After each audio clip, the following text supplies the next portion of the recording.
a 15th century French noblewoman marooned on a Canadian island. What could possibly go wrong?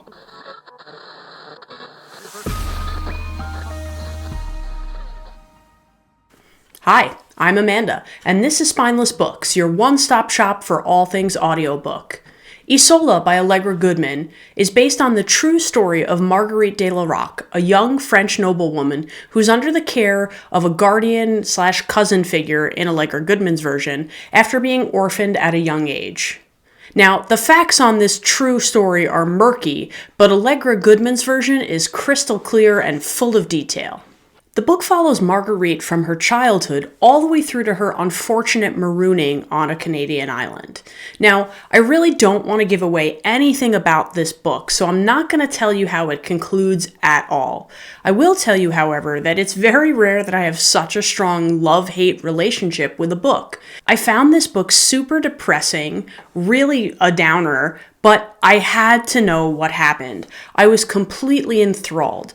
I felt Margaurite was entitled and a little snobbish and a little full of herself, and I really felt like even though I hated all of those things about her, I could see how it wasn't her fault, but this situation was just out of control, and entirely through the book, I was desperate to know how things would conclude. It really hooked me, and even though I felt a little indifferent towards her or maybe even negative towards her, I really had to know what was to become of Margaurite de La Rocque. The book is told entirely from Marguerite's perspective, so all of her relationships and all of the other characters essentially fall under a bias that is simply her perspective.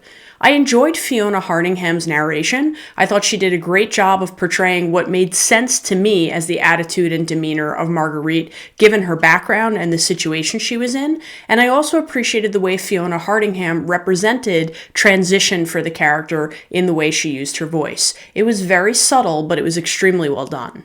I don't know how I feel about the facts of this story. There are multiple accounts that exist from her time in the 1500s, which personally to me, that's unbelievable that that has lasted, but it's hard to say what's real and what's not real. I think Allegra Goodman did a great job of creating a convincing story that feels like it could be what happened, but this is where historical fiction is at its best. We don't know exactly what it was like, so we can imagine, and Allegra Goodman does that for us. I found her writing to be well structured, and I think she's a really strong author. This book, to me, was easy to read and, again, kept me fully engaged the entire time. I found the pacing and timing of the book rather interesting. There were a number of moments where I looked ahead to see how much time was left in the audiobook, and it made me sort of wonder exactly what was next up in the novel. It's kind of a habit I wish I could break myself of, but it's hard to not look ahead when you have a time counter as you're listening. Regardless, I think Allegra Goodman is a great example of how a writer can bring historical fiction to life through imagination and storytelling. I'm finding myself more and more interested in the genre as I continue to read into it. The book was not slow, nor was it boring. But I will say that I think many people would question why anyone would want to read about a situation this dire, and I could understand that. I don't think this is a story that's for everyone.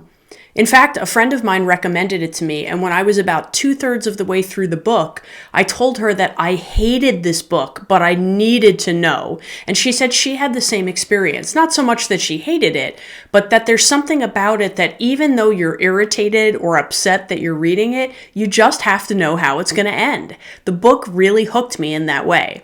I needed to know Marguerite's fate, and I needed to know if there would be consequences for those around her. I needed to know how she would do. I needed to know if she would be okay. And I really felt like this book felt less like a book that I read and more like an ordeal that I went through. It was an experience more than it was a reading experience.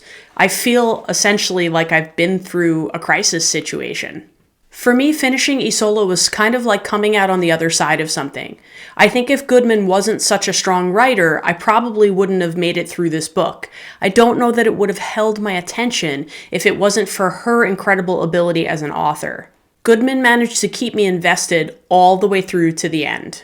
While this book definitely wasn't my most pleasant read of the year, I would give it a solid 4 stars.